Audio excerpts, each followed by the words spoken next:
Hey everyone, welcome back to another dive into the past. The photograph hanging on the wall is a lie. Before the invention of the camera, memory was a fragile, slippery thing. It was easily softened by grief. It was easily blurred by the passage of time. For centuries, documenting life meant hiring an artist. This was a grand luxury. It was a luxury often reserved strictly for the living. You celebrated a wedding. You commissioned a portrait. You marked a birthday. You captured the moment. But in the 17th and 18th centuries, a peculiar, often heartbreaking shift occurred across Europe and America. Suddenly, the artist's easel was not called for when the family gathered for a joyful event. It was called for when a chair was permanently vacant. This was the dawn of post-mortem portraiture. The commission for this final sitting was often rushed. It was conducted under immense emotional pressure. It became the only reliable way to hold on to a person's image. A painting captured more than just a face. It captured the memory of a bond. The pain of loss was too vast for an etching or a silhouette to capture. People needed the visual texture of reality. They needed the permanence of oil on canvas. This was especially true for children. Infant mortality rates were astronomically high. Many parents possessed no visual record of their infant's face beyond the final, still image. Think of the historical weight of that moment. The artist arrives, the clock is ticking. This one piece of art must carry the entire weight of a short, lost life. A single painted canvas was the one shield against complete visual oblivion. It seems grim by modern standards, but the act was rooted in a profound, desperate love. It was a way to incorporate the deceased into the ongoing life of the family. The completed portrait would be hung, not in a dark attic, but in the family parlor. It was displayed right alongside the portraits of the living. A final, silent family member now gazed back from the wall. This cultural acceptance of death as a visual presence shaped the emotional landscape of the time. Death was not hidden away. It was acknowledged. It was painted. This custom also created immediate, unique demands on the artists themselves. The standard rules of portraiture went out the window. The painter now faced a unique and macabre challenge. The logistics of this portraiture style demanded not only skill, but blinding speed. The subjects, often infants or small children, offered a very limited window for the work. The artist had to capture the likeness with a specific kind of soothing stillness. They employed subtle tricks. These techniques were designed to make the subject appear merely sleeping or deeply resting. The goal was always to avoid the stark, clinical reality. The family didn't want a documentation of decay. They wanted a beautiful goodbye. The challenge for the painter was intense. They had to balance the truth of their model with the family's fervent desire for a pleasant, lasting remembrance. This required specialized knowledge of color and posture. A light flush might be painted onto the cheeks. The lips might be subtly curved to suggest a peaceful expression. The painter became a master of illusion. They had to smooth over the harsher elements of nature. This was all done for emotional comfort. It was a visual balm for the broken heart. But wait, this is where the story gets historically stranger. The simplest post-mortem portraits showed the person lying down. They might be adorned with flowers. This was a clear depiction of rest. But what about the more elaborate scenes? The ones where a deceased child appeared to be standing beside a favorite toy? The ones where an adult was sitting perfectly upright in a chair, perhaps reading a book? The subject, still and cold, somehow managed to hold a lifelike pose. There was a specialized technical secret behind this unsettling illusion. In some studios, artists or their assistants employed specialized, often heavy wooden supports or frames. These mechanisms were often hidden beneath the clothing and robes of the deceased. These supports gave the figure an impossible posture of life. It created a beautiful yet deeply unnerving frozen moment that quietly defied nature's finality. This was less a painting of a person and more a meticulously crafted sculpture of memory. The entire process was a delicate dance between realism and wishful thinking. The results are fascinating artifacts. They show us a time when people went to extraordinary physical lengths to cheat the ultimate visual disappearance. They reveal a time when the last picture taken was arguably the most important. The silent subject presented a unique form of cold beauty. It created a delicate, artistic paradox. The logistics of this specific portraiture style demanded extreme speed. It required absolute precision. The artist's contract was a race against time.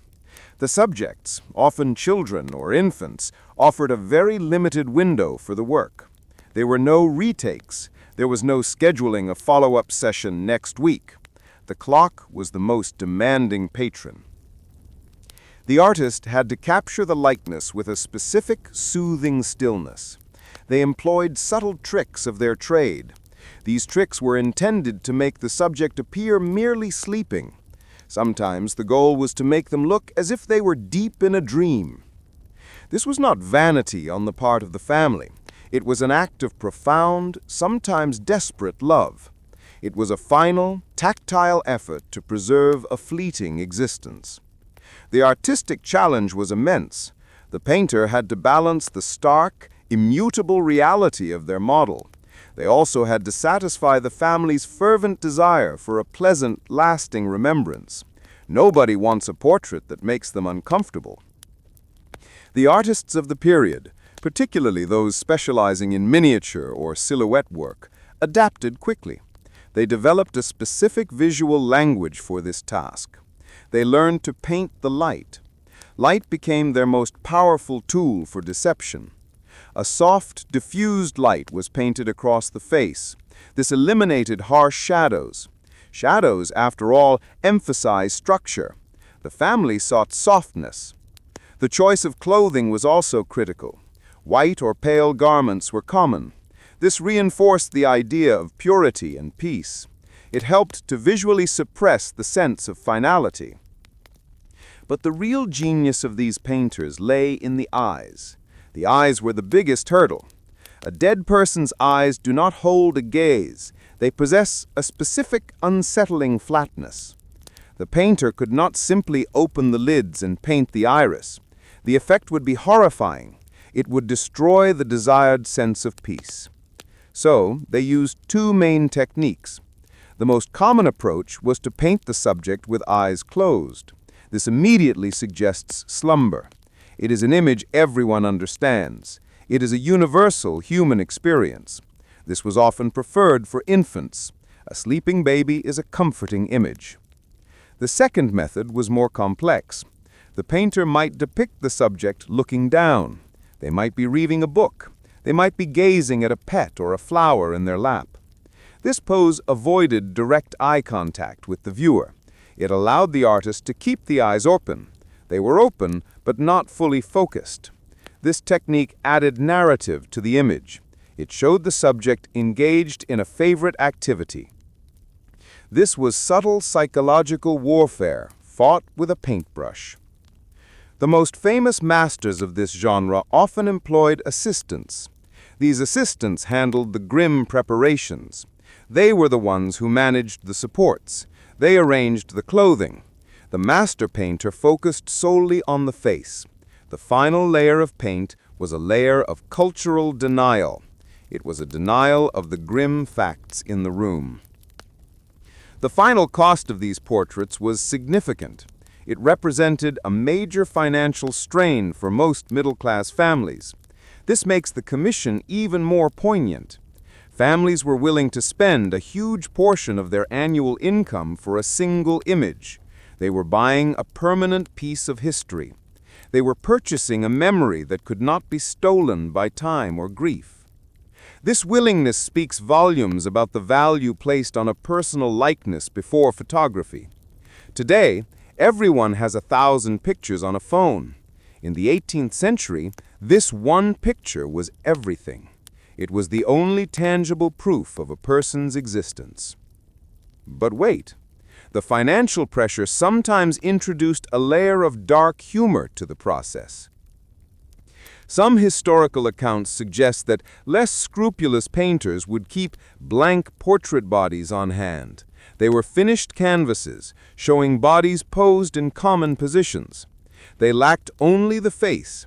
The artist would then quickly paint the deceased person's features onto the pre-existing body. It was an 18th century form of batch production, a way to maximize profits on a sad occasion. Efficiency always finds a way, even in the shadow of the deathbed.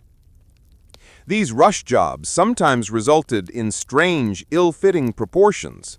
A small child's face might appear atop an overly robust painted body, a clear sign the painter was cheating the clock and the client. A grim piece of smart humor now, a tragedy then. The cultural purpose was clear. The purpose was to transform an ending into a pause. The most successful of these portraits gave the impression that the person had simply paused for a moment. They were just catching their breath. They were not gone. They were merely elsewhere. They were dressed in their finest clothes. They were surrounded by symbols of life. A hand rests gently on a beloved dog. A small flower is held loosely. The visual noise of life was intentionally high. This was designed to drown out the silence of death. The room in the painting was always clean. It was always tidy. It was a space that offered tranquility. It was the tranquility the grieving family desperately lacked. The painter, therefore, was not just an artist. The painter was a grief counselor. They were a purveyor of necessary illusions. Their skill provided the final acceptable illusion. These paintings were rarely shown to strangers without context.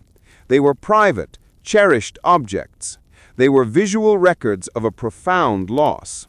They were kept not to scare, but to comfort. They offered a focal point for the complex work of mourning. It required technical precision. It demanded emotional sensitivity. It was a difficult, beautiful, historical job. The cold reality was balanced by the warm colors of a life captured one last time. The final brushstroke made the passing temporary. The painter's illusion was not always enough. Sometimes the body needed help. The simplest post-mortem portraits were straightforward. They showed the person lying down. They were often adorned with flowers. This was a clear, gentle depiction of rest.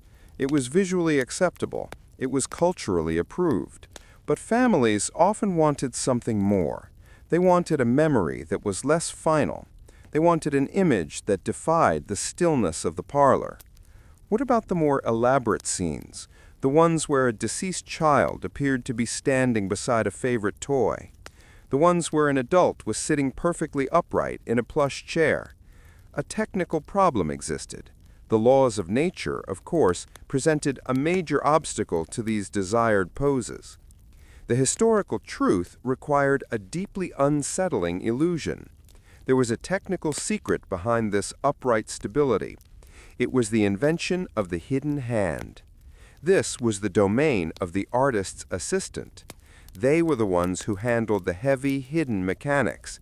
In some specialized studios, they employed complex, often crude wooden supports or metal frames. These were carefully designed for rigidity. These mechanisms were inserted or carefully placed. They were hidden beneath the voluminous clothing and robes of the time. The support rods acted like a macabre internal skeleton. They gave the figure an impossible posture of life. The subject was now frozen in a moment of activity. They were not merely asleep. This technique created a beautiful yet deeply unsettling effect. It was a frozen moment. It quietly defied nature's finality. This was the ultimate stage management of grief. For standing portraits, the support was a rigid spine. It ran from the base of the easel to the neck. For sitting portraits, the support was less aggressive. It might be a small wooden block. This block was placed beneath the clothing on the back of the chair. It held the head erect. It prevented the characteristic slump. The family wanted a reading scene. The family received a perfect immobile reading scene. This was historically absurd. The sheer logistics of it are astonishing. Imagine the scene in the studio: a painter, an assistant, and the subject. The assistant carefully calibrating a mechanical frame. This was the dark underbelly of sentimental portraiture. The purpose was not to trick the viewer into believing the subject was truly alive. The purpose was to provide an image of them as they were. The support mechanism simply made the desired pose possible. It allowed the memory to be recorded in its most beloved form. The necessity of the hidden hand reveals something important about the era's relationship with death.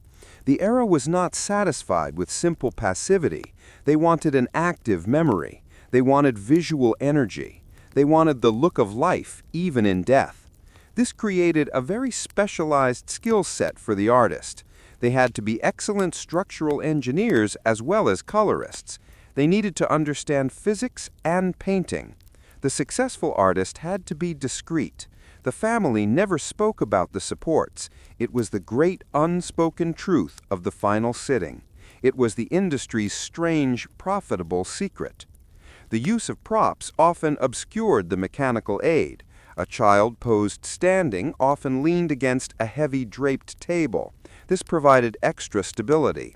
A young woman might be posed near a curtain. The folds of fabric easily hid the necessary clamps and rods. Everything in the composition served two masters, art and structure. This was not a job for the faint of heart. It demanded professional detachment. The painter had to ignore the reality of the cold, rigid body. They had to focus on the technical execution of the frame. They had to ensure the illusion was perfect. Anything less would be a terrible disservice. It would provide no comfort. It would only cause distress. This practice found its peak during the mid-Victorian era. This coincided with the rise of the carte de visite and the daguerreotype. Early photography inherited the concept directly. The technical requirements of early photography were even more demanding. Long exposure times were mandatory. The living had to stay perfectly still for minutes. The deceased, conveniently, offered perfect stillness. But even a corpse can sag. Even a corpse can shift slightly. Photographers had to adopt the supports. They used specialized clamps and stands. These were designed to hold the head and body rigid. These props were often carefully disguised as furniture. A photographer might use a carved piece of furniture with a hidden adjustable clamp. This clamp would be placed at the back of the neck. It held the head perfectly level. This was the mechanical continuation of the painter's hidden hand. The ultimate irony is powerful. Technology arrived to capture life in an instant. Instead, it was first perfected by capturing death for minutes. The invention of the camera made the practice widespread. It made the final image affordable to millions. The mechanical supports were everywhere. The historical absurdity of the era is striking. It was a time of immense scientific and cultural advancement. Yet its most common form of portraiture required props that look like they belong in a torture chamber, all to achieve a calm, natural pose. The final image, whether painting or photograph, often looks peaceful. The subject seems comfortable. This visual comfort was the entire point. The complexity and strangeness of the mechanical setup were completely erased from the final product. The hidden hand remains a powerful, silent indicator. It shows the extreme lengths a culture will go in its attempt to control grief. It shows the extreme lengths a culture will go in its attempt to control memory. They could not prevent the passing, but they could dictate the terms of the visual departure. They controlled the final posture. The image stands. It stands rigid and straight. It is a monument to a fierce, undeniable love. The price of that final perfect pose was an elaborate, heavy illusion. This bizarre practice shows History is rarely as simple as a picture on a wall. It is often much stranger. The truth of the past is often found in the things they desperately tried to hide. The frame held the subject still. The image held the grief at bay. The hidden hand achieved the pose. Now the painter had to achieve the expression. Unlike the portraits of the living, which sometimes aimed for a spark of personality, these final pictures adhered to a strict, quiet code. The goal was simplicity. The goal was dignity. The goal was perfect, absolute stillness. This was not a celebratory genre. It was a commemorative one. The eyes were rarely open. The mouth never smiled. This lack of expression was not a failure of the painter's technique. It was a conscious acceptance of the genre's deeply serious purpose. The goal was to capture peace. The goal was to capture stillness. This avoided any look that might appear unsettling. It certainly avoided anything unintentionally comical. A forced smile on a rigid subject would have been historically disastrous. This adherence to quiet dignity made the portraits incredibly powerful. It conveyed a calm finality. It avoided any sense of theatrical sadness.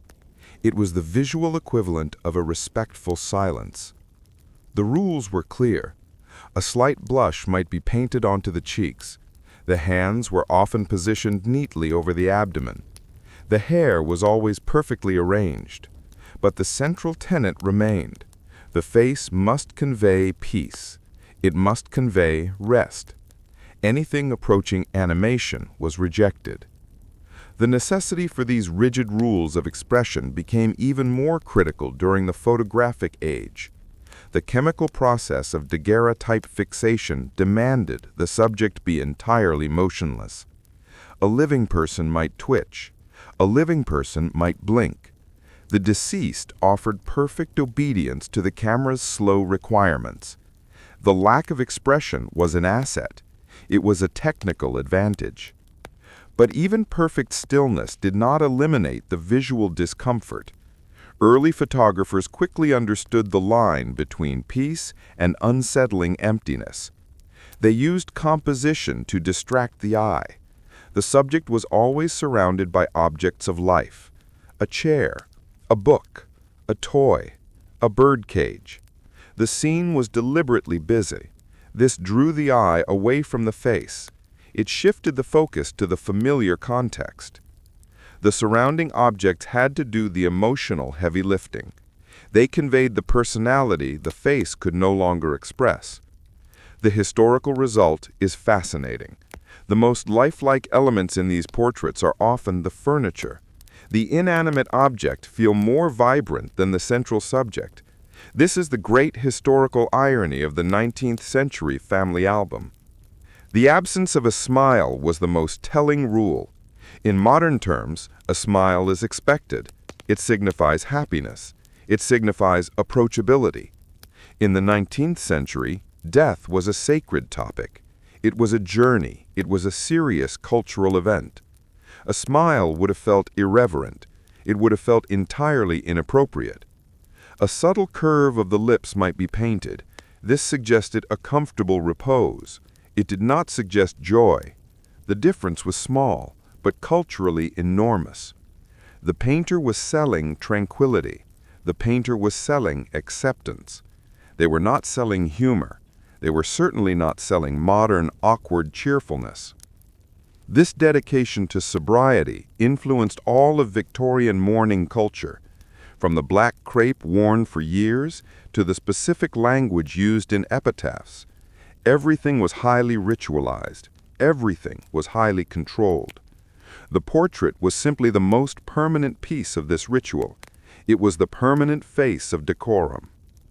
This cultural mandate meant that artistic genius was often displayed in subtle ways. How softly could the eyelid be painted? How gently could the light fall on the forehead?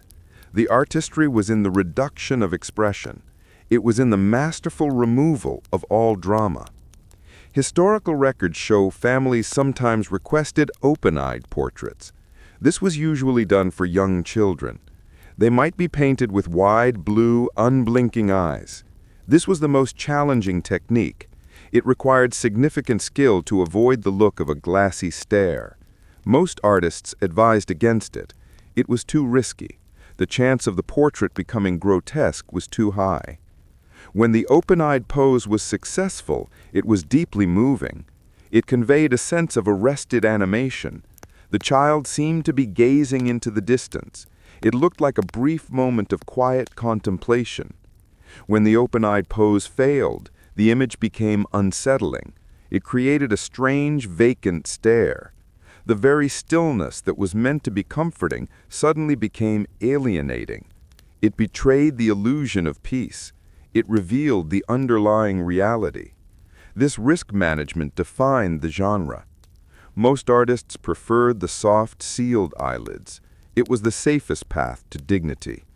It was the guaranteed delivery of comfort. It was a simple business transaction based on cultural sensitivity. The goal was quiet remembrance. The history is clear. The posing was a tightrope walk. The slightest error could turn a cherished memory into an object of fear. The rules were established to keep the artist safe. They were established to keep the family comforted. The final image, without a smile, without a blink, held the last great silence.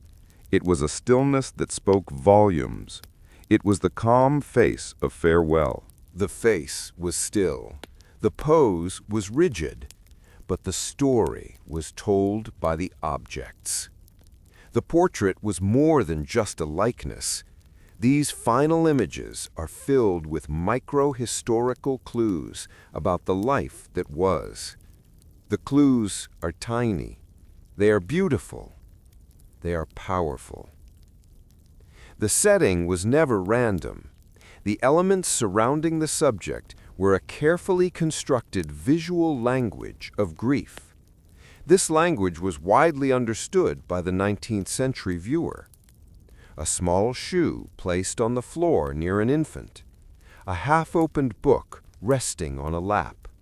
A flower snapped at the stem. These items were not random decoration. The props conveyed the narrative the subject could not. Consider the single tiny shoe. It was a common motif in portraits of deceased children. It represented the path the child would never walk. It symbolized the journey cut short. It was a tangible object left behind. It was a silent witness to unfulfilled potential. It is an image of heartbreaking simplicity. It is an emotional sledgehammer wrapped in velvet. The single shoe contrasts sharply with the perfection of the composed figure. The figure is whole. The shoe is orphaned. The symbolism of flowers was equally precise. Flowers are inherently transient. They bloom. They fade. They were perfect metaphors for life itself. A flower that was fully bloomed and held intact might signify a person who died in old age, a life that reached its natural conclusion. But a rose snapped cleanly at the stem, that symbolized the suddenness of death. It was a life violently cut short. This visual shorthand was necessary. It quickly explained the circumstances of the passing without a lengthy epitaph. The use of this symbolism was sophisticated. It shows the era's deep engagement with classical allegory. It was a scholarly approach to mourning. It transformed raw emotion into an artistic code. A Victorian viewer could read the room immediately. They could understand the tragedy by the arrangement of the petals. The symbolism gave the grief boundaries. It gave the sorrow structure. A popular choice was the forget-me-not flower. The name itself is a literal instruction. It was a clear, gentle plea to the viewer. It was a reminder to keep the memory alive. This was the era's version of a hashtag: simple, direct, emotionally manipulative. The objects often pointed to the subject's favorite activity. A young man might be posed with a pen and paper. This suggested a life of scholarship. A woman might be posed with needlework. This suggested domestic tranquility. The hand was still. The work was unfinished. These objects provided context. They allowed the portrait to function as a visual biography. They focused on the person's identity before the passing. The final image served as a historical summary. It was a silent eulogy rendered in paint or silver. This desire for symbolic detail reveals a complex human truth. Facing mortality requires narrative. People need a story to explain the inexplicable. The portrait provided that final, controlled story. The composition became a final act of editorial control. The family decided the visual legacy. This control was especially pronounced in the case of infants. They had no life's work to commemorate. Their objects were purely symbolic of potential. A rattle, a favorite doll. These items spoke volumes about the family's dashed hopes. They symbolized the conversations that would never happen, the first steps that would never be taken. Deciphering these tiny, beautiful details offers a powerful window. It shows the era's complex relationship with mourning. They were not simply sad. They were actively constructing memory. They were creating visual tools to process trauma. The half-opened book is a particularly common clue. It suggests an interrupted journey. It implies the subject was called away suddenly. They had not quite finished the story. This was an elegant way to acknowledge sudden loss. The book was a metaphor for life itself. It was the ultimate visual mic drop. For the modern observer, these portraits feel strange. The staging is too formal. The stillness is too absolute. But for the Victorian family, the staging was a comfort. The formality was respect. The stillness was acceptance. The objects were the whispers of a memory. The entire composition was a work of psychological engineering. It was designed to guide the viewer's eye toward the living context. It was designed to keep the focus away from the ultimate truth. The subject was at peace. The surroundings were alive. This was the visual bargain. The history is clear. Every button, every flower, every single tiny shoe was a deliberate choice. None of it was random. These seemingly mundane objects held the heaviest emotional weight. They were the key to unlocking the sorrow. The tiny shoe remains on the floor. The story of a life continues, frozen in perfect symbolic detail. The symbolic language was set, the rules of posing were clear, but for centuries, this final memory remained restricted. The grand, expensive oil paintings were commissioned only by the wealthy aristocracy. They were the ones who could afford the artist's time. They could afford the canvas and the expensive pigments. For the common person, a lasting visual memory of a deceased loved one was simply out of reach. Memory remained a fragile, personal thing. Then technology arrived, and death became democratized. This tradition of capturing the deceased quickly trickled down to the middle and working classes. This happened through the more accessible medium of daguerreotypes and early photography. The transition occurred rapidly in the mid-19th century. Photography was a game changer. It was faster, it was more accurate. Most importantly, it was cheaper. This shift from painting to photo democratized the final memory. Suddenly, a tradesman or a farmer could also afford a permanent, accurate image. They could afford an image of a deceased family member. This ensured the peculiar historical habit spanned the entire social spectrum. The economics of the new technology were revolutionary. A painted portrait was an investment of time and capital. A photographic plate, though still expensive by modern standards, was a transaction. It was a one-time fee. The portrait could be reproduced. The memory could be shared. This accessibility drove the ritual from the manor house to the terraced street. The working class had a devastatingly high infant mortality rate. They were the people who needed this final memory the most. They had the fewest existing photographs of their children. The camera offered a cruel solution to a brutal reality. It gave them a final record where often none existed before. The photographers of the era adapted quickly. Studios specializing in post-mortem photography became common in Victorian cities. They offered specific packages. The atmosphere was somber. The process was efficient. It was a factory-like approach to grief. This widespread adoption changed the nature of the image. The painted portrait was an idealization. The photograph, even with the mechanical supports, was starkly real. It was an uncompromising record of stillness. The photograph captured the cold beauty of accuracy with brutal clarity. The commoner's portrait was often simpler. There were fewer lavish flowers. There was less intricate background scenery. The focus shifted entirely to the individual. The lighting was often harsh. The composition was straightforward. The emotional impact, however, was multiplied. A simple black-and-white photograph of a child in a plain wooden crib is devastatingly intimate. It feels immediate. It feels unvarnished. It is a document of raw working-class loss. It is a direct view into the historical reality of the Victorian home. The sheer volume of these photographs is remarkable. It proves the intense demand for this service. The practice was not marginal. It was mainstream. It was a crucial part of the social fabric of mourning. It was the Victorian equivalent of a viral trend, only deeply, deeply sad. The photograph, ironically, did not invent the ritual. It simply scaled it.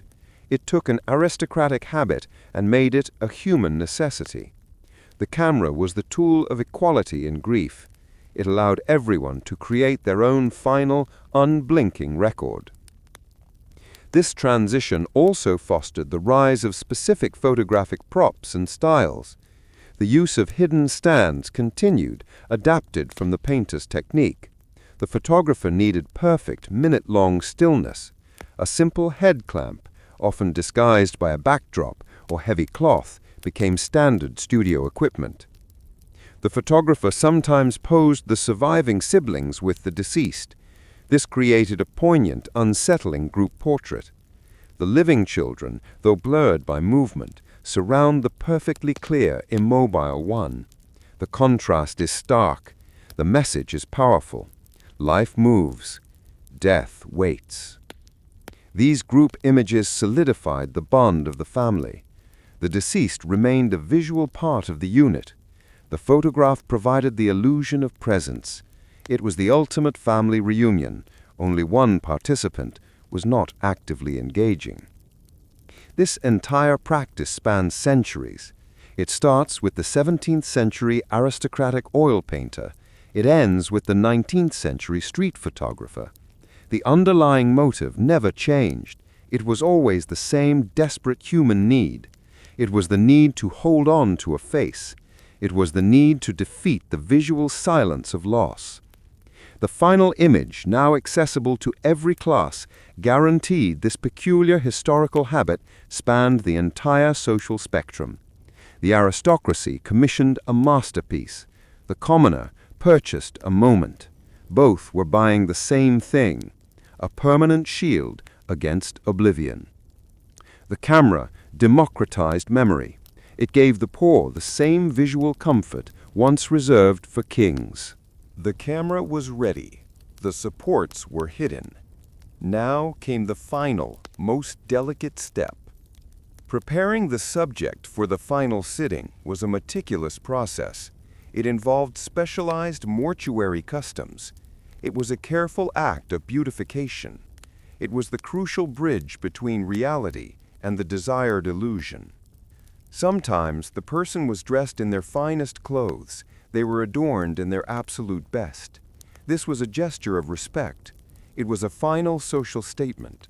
The hair was carefully arranged. It was styled exactly as it was in life. The goal was familiarity. The goal was comfort. But this preparation also addressed the physical challenges of the subject. The application of makeup was common. It was not vanity. It was intended to restore a living color to the cheeks. It added definition to the eyes. The artist or technician applied a gentle pinkish tone. This fought the unnatural pallor that followed death. It gave the face a sense of restful warmth. The whole process aimed to create a plausible image of slumber. It was a difficult feat. It required technical skill and professional detachment. It was the predecessor to modern mortuary science. The elaborate staging sometimes included specially constructed viewing boxes. There were even glass-topped coffins. These were not used for the final burial. They were built purely for the portrait session. They allowed the subject to be viewed and photographed in a natural horizontal position. This was much easier to manage than the upright poses. The use of the veil was another important subtle element. A sheer, dark veil might be draped over the head. It could also be placed strategically around the shoulders. The veil served multiple purposes. It softened the lines of the face. It created a shadow. This hid any difficult areas of the subject's features. It added a layer of dignity. It suggested reverence. It was another tool in the artist's arsenal of beautiful distractions. The photographer's studio was transformed into a temporary, dignified space of mourning. Everything was hushed. Everything was controlled. The process of arranging the draperies, the props, and the subject was executed with military precision. The results had to be ready quickly. Time was the enemy of the perfect illusion.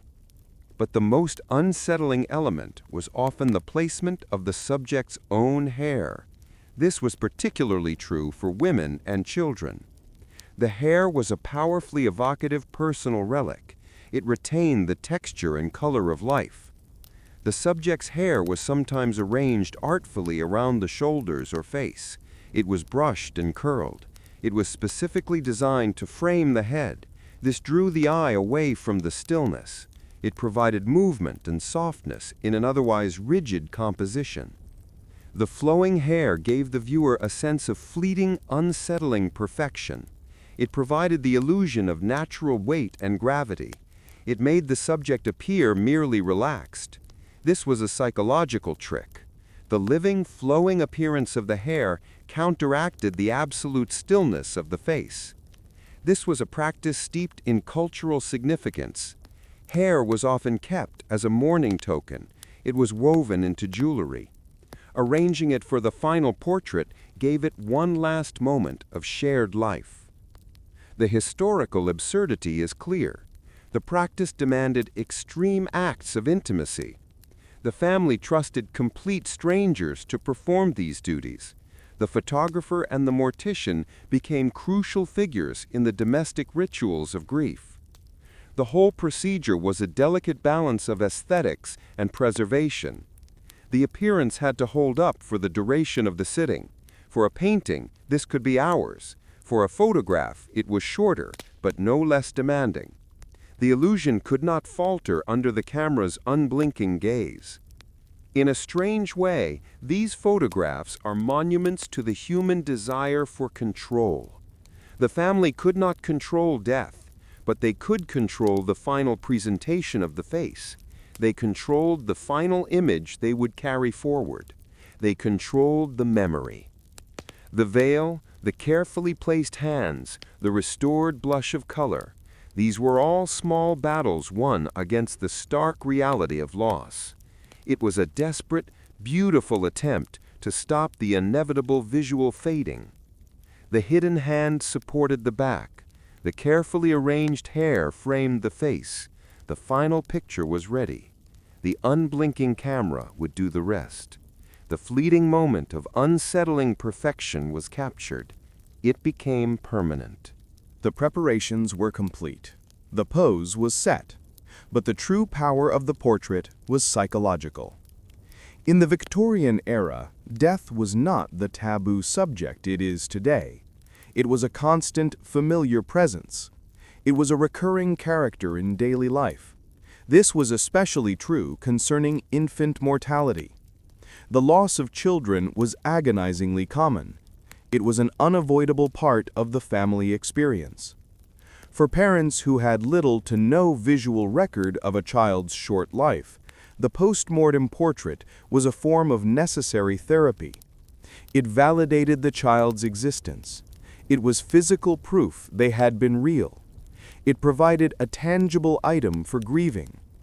It was something solid to hold on to in a time of overwhelming emotional abstraction. These final images were not photos of fear. They were artifacts of comfort. They were a crucial final link. They helped transition a profound loss into a manageable, tactile memory. The finished portrait was always placed in the most cherished spot in the parlor. It was hung alongside the images of the living. It was placed on the mantelpiece. It was displayed in a velvet-lined case. This deliberate public placement was a declaration. It stated that the deceased was still a member of the family unit. They were merely absent from the room. This was a profoundly different cultural approach than the one common today. Modern culture often sanitizes death. It pushes it into the background. Victorian culture embraced it visually. It brought the stillness into the light. This acceptance allowed grief to be performed openly. It allowed sorrow to be displayed without shame. The portrait served as a focal point. It was a designated space for memory and conversation. People would stop. They would look. They would remember. The portrait became a historical tool. It taught the younger generation about the family's past. It taught them about the family's resilience. It normalized the cycle of life and loss. The portrait was a powerful psychological anchor. Without a visual image, memory fades. The face blurs. For a child who lived only a few months, the parents needed a precise record. The portrait provided that perfect, unblinking reference. This psychological comfort often outweighed the immediate financial cost. It overcame the temporary discomfort of the sitting. It was an investment in long-term emotional stability. The object itself was more enduring than the fleeting memory. This was a rational decision in a time of great sorrow. It was a transaction of necessity. The visual clarity of the photograph, even with its cold stillness, offered a sense of truth. It confirmed the reality of the loss. It helped move the process from denial toward acceptance. It showed a final, peaceful image of rest. This was far more comforting than a distorted, pain-ridden memory. The portrait did not invent peace. It simply documented it.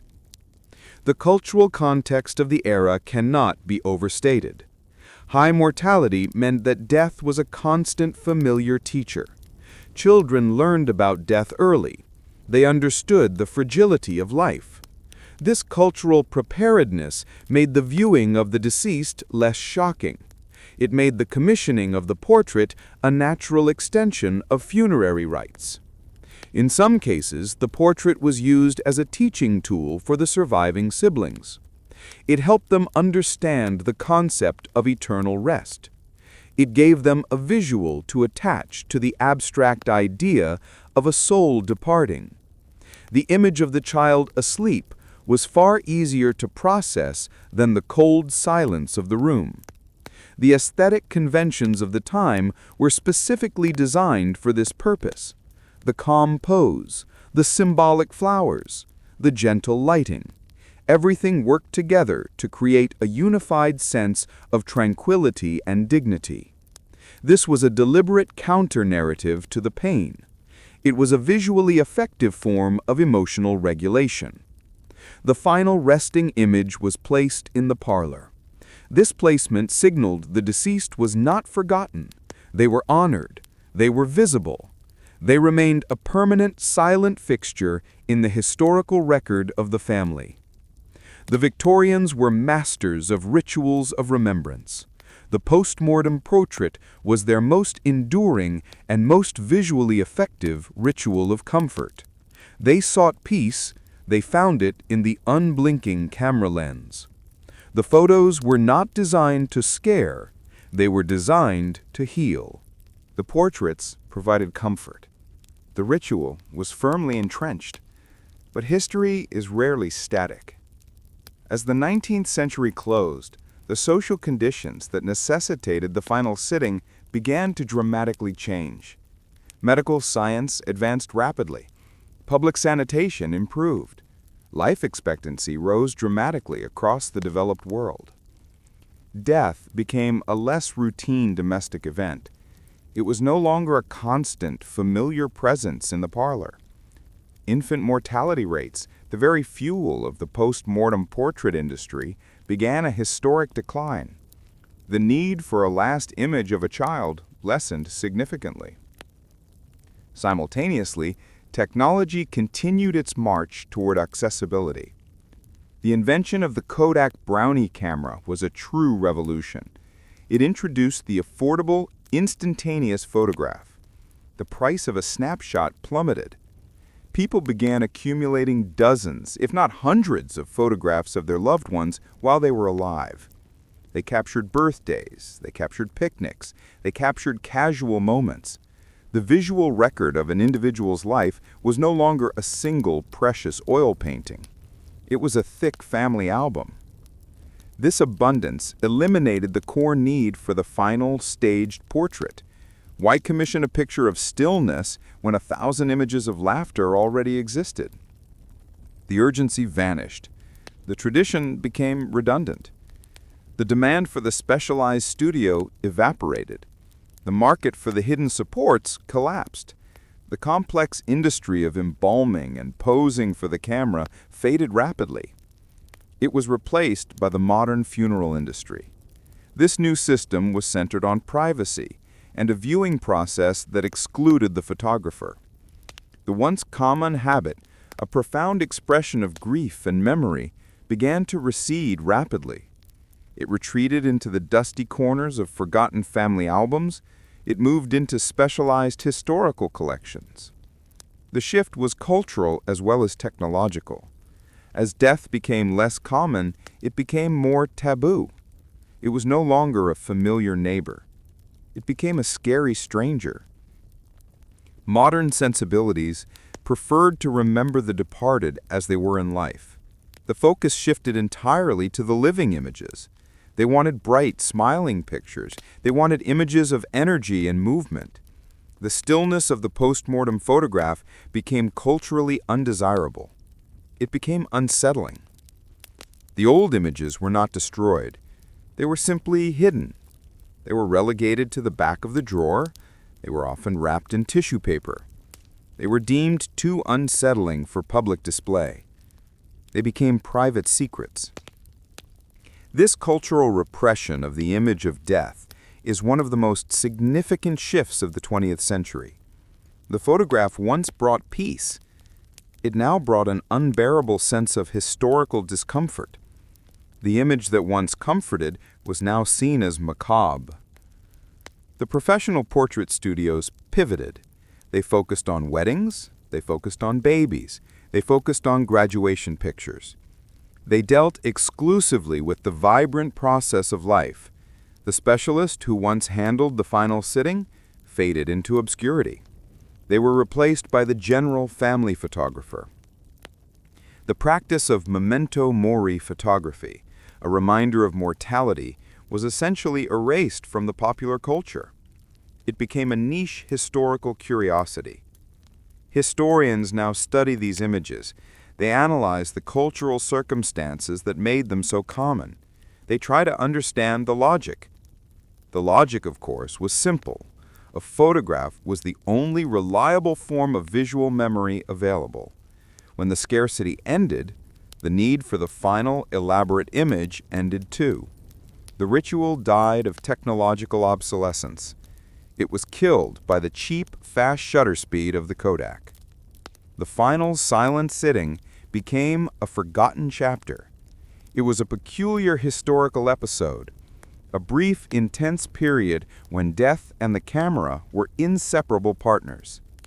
The fading images and forgotten faces stand as powerful historical reminders. They remind us that the way we deal with loss is entirely dependent on the technology available to us. The last memory, once a cherished necessity, now sits quietly in history's shadow. The ritual faded.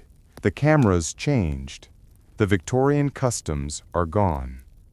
Today, people view these historical images with a profound mix of curiosity and discomfort. The staging feels artificial. The stillness feels unnatural. They feel strange. They feel alien. The reason is simple. Modern customs push death out of sight. Death is a sterile, private event. It is relegated to institutions. It is not part of the living room decor. The 400-year-old selfie is not a horror show. It is not a catalog of the grotesque. It is an honest historical document. It is a time capsule of cultural honesty. These portraits teach a specific lesson. They teach that our ancestors had a remarkably open and practical relationship with mortality. They did not attempt to avoid the conversation. They used art and technology to bridge the gap between presence and absence. They faced the reality directly. They used a frame and a lens to manage the pain. The discomfort modern viewers feel stems from cultural displacement. The Victorians saw these pictures as evidence of affection. They saw them as a tool for remembrance. Modern viewers see them as a violation of privacy. They see them as a morbid intrusion. The difference lies in the acceptance of death as a daily possibility. For the Victorian, the final image was the last record of a life. For the modern viewer, the final image is usually the least important. We have thousands of pictures of the living. The historical value of these unblinking, quiet portraits is immense. They stand as a stark reminder of a time when the last picture taken was often the most treasured. They show the profound emotional weight placed on visual documentation. Before the infinite scroll of the digital age, a single physical image held immense power. It had to perform the duty of 1,000 memories. It had to be perfect. It had to be permanent. The images force a crucial historical perspective. They remind everyone that every generation deals with loss using the tools at hand. The Victorian tool was the cumbersome plate camera. It was the mechanical support. It was the skilled hand of the artist. The image is a cultural artifact of technological scarcity. It is a monument to the high price of memory. The portraits also provide subtle lessons about composure. They demanded quiet dignity. They enforced a respectful distance. The lack of a smile, once a rule of decorum, now teaches a modern lesson. It teaches that not every moment requires a performance of happiness. Some moments require a performance of profound rest. The absurdity of the standing child, supported by hidden steel, underscores a key point. The goal was never realism in the modern sense. The goal was memory's perfection. It was the perfect image of the subject's personality, captured in the quiet moment of farewell. The means justified the end. The bizarre mechanism was a technical sacrifice made for emotional clarity. Ultimately, these images reveal a strength. They show a strength that modern culture often lacks. It is the strength to look directly at mortality. It is the strength to integrate loss into the domestic space. The Victorians did not try to make death disappear. They made it stationary. They made it photographable. The final gaze of these portraits is powerful. It is silent. It is unblinking. It demands attention. It asks the modern viewer to question the comfort of their own taboos. What is the value of hiding death? What is the cost of pushing mortality out of sight? These historical artifacts teach a lesson in acceptance. They show the honest, practical way a past society managed the single greatest challenge of life. They used art and science to create a bridge between the living and the lost. They created a permanent visual handshake. The last memory may be unsettling, but it is undeniably true. It is a historical testament to the enduring human need for a final, visible connection.